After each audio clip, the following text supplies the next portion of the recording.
Buy the best. 3dhobbyshop.com.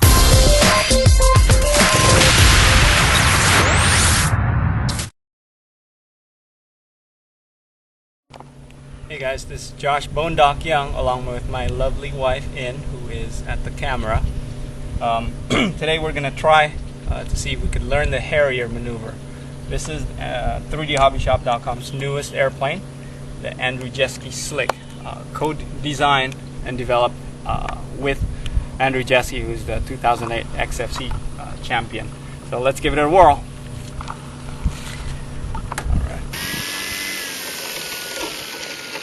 Let's take it off 3D style here. High rates, punch the gas, and away we go.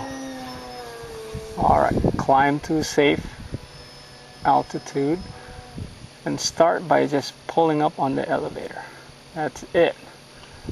For an elevator, that's all you gotta do. And let the airplane fall. You gotta add a little bit of gas to help pick up the nose a little bit and slow the descent rate. And you'll find your airplane many ways it'll be downwind. You'll have to, as you recover, just increase throttle and let go of the elevator and fly out. That's all you gotta do. Okay. Assuming you've mastered all that and you just need a little bit fancier entry like Doc Austin, you could start with a little roll, tumble, and then roll like this and yank for a parachute, which provides a nice effect. And increase the throttle, let go of the elevator a little bit, and bring her in.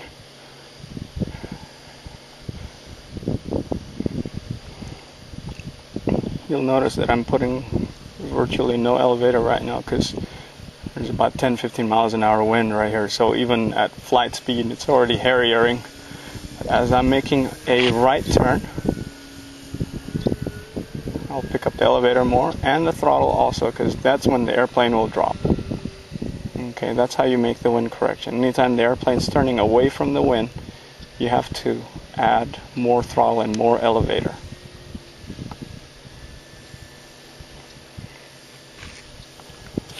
There we go. And as you can see, I'm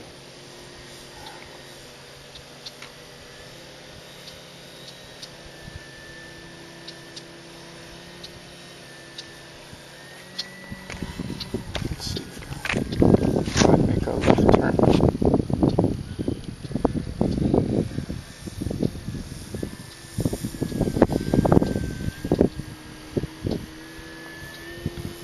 Turning away, see, adding more gas so I don't fall off the sky, or in this case hit the ground since I'm already so close to it anyway. There you go. There are some folks who like to goose the throttle. I personally would prefer to just keep it at a steady rate, because there is a throttle input that would be the happy medium here. The problem with goosing the throttle is you'll start inducing torque, which is not as obvious with this because it's a smaller diameter propeller. But in some models it'll be pretty obvious that when you're goosing the throttle like this, it'll start to induce a wing rocking issue. Now what you see giant scale folks do that all the time, I think that has more to do with just keeping their engine from loading up. Again, more throttle.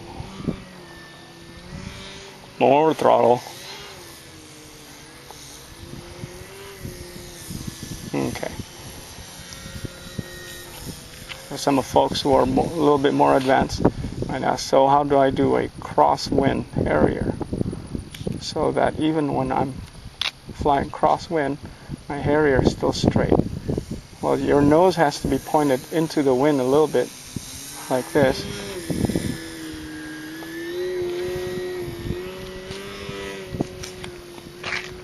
And I do add a little bit of aileron there to keep my wings from getting blown to the other side. Let's come back from the other side now.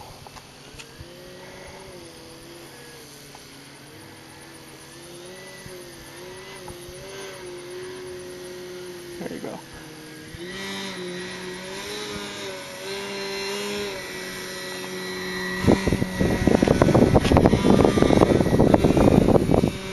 Woo! A little gust of the wind there.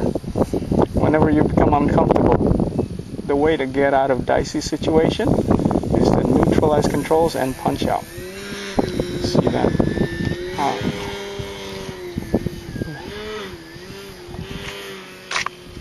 When you get out of a dicey situation, just punch out and let go.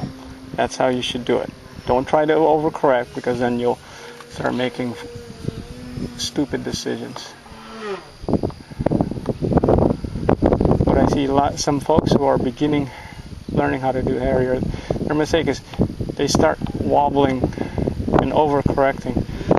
Now the slick is very stable and has a lot of dampening, so you won't see a lot of rocking. But some of the less stable planes, once you start moving things back and forth wildly, you start getting some pilot-induced oscillation, which is just a fancy way of saying the wing rock is not the plane's design, it's our thumbs that's causing it. And you'll find also when you're learning that when you're harriering into the wind, it's actually a little bit more challenging because you'll feel the gust. So you might find yourself more comfortable flying away from the wind like this. See how minimal correction is really needed there. Okay? And when you're learning, just go ahead and do that and then come back. Do a regular flight here. Okay. Turn around. Enter the Harrier. And that's, oops, too much elevator. There you go. That'll be easier. As opposed to this way, when you're trying to Harrier into the wind, trying to make corrections both in elevator, aileron, and rudder at the same time. See, I need to add a little bit of right rudder here to get the tail to line up nicely. And you'll notice some oscillation there that is caused by the wind itself. There's definitely a lot more correction that needs to be done when you're doing your Harriers into the wind. So when you're starting out, just go ahead and do your Harrier away from the wind or downwind, and that will help you tremendously. Let's see. Maybe there's also a Doc Austin style enter here into a Harrier.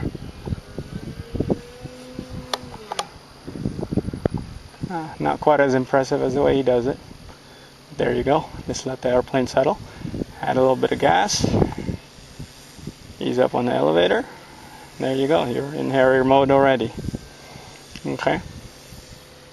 So again, when you're doing a Harrier, turn with your rudder and then adjust with your aileron. If you find that even despite some small amount of rudder, the airplane's not turning or banking, you can add a little bit of aileron first to counter it. All right, let's try to do Harrier landing here.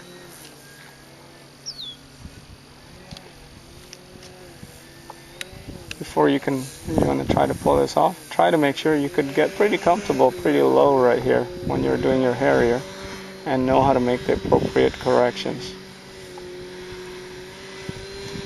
There you go, bring her in steady, drop the gas, that's it. Let's try that one more time.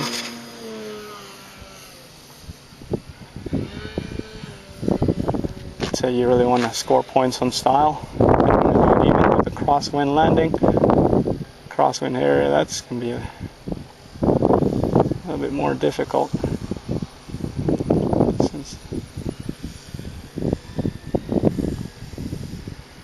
And even then, the airplane just tends to weather vane with the wind.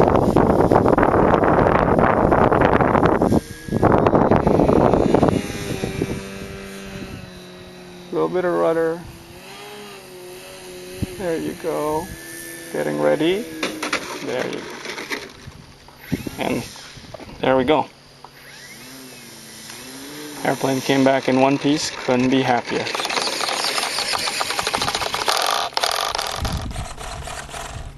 Thanks, son.